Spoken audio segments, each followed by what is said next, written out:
رونالدو، یا به طور کامل کریستیانو رونالدو دوس سانتوس آویرو، یکی از بزرگترین فوتبالیست‌های تاریخ است که در 5 فوریه 1985 در جزیره مادیرا، پرتغال به دنیا آمد. او در خانواده‌ای نسبتاً فقیر بزرگ شد و پدرش، ژوزه دینیز آویرو، باغبان بود و مادرش، ماریا دولورس دوس سانتوس، آشپز. رونالدو از همان کودکی عاشق فوتبال بود و در خیابان‌های فونشال، پایتخت مادیرا، با دوستانش فوتبال بازی می‌کرد. رونالدو در سن 8 سالگی به تیم محلی اندورینا پیوست و استعدادش به سرعت توجه مربیان را جلب کرد. در 12 سالگی، او به اسپورتینگ لیسبون، یکی از بزرگترین باشگاه‌های پرتغال، پیوست. این انتقال برای رونالدو سخت بود، چون مجبور شد برای اولین بار از خانواده اش دور شود.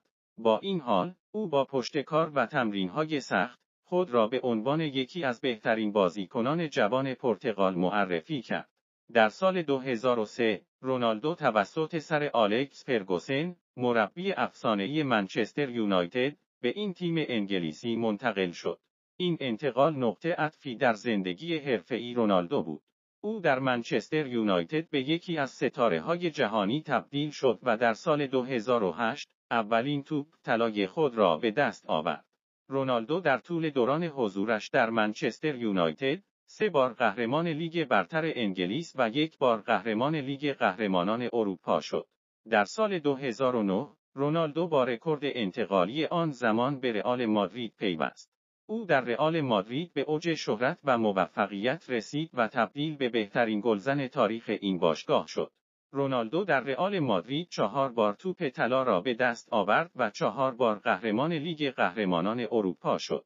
در سال 2018 رونالدو به یوونتوس ایتالیا پیوست و در سال 2021 به منچستر یونایتد بازگشت. او در سال 2023 به العین در عربستان سعودی منتقل شد و همچنان به بازی در سطح بالایی ادامه می‌دهد.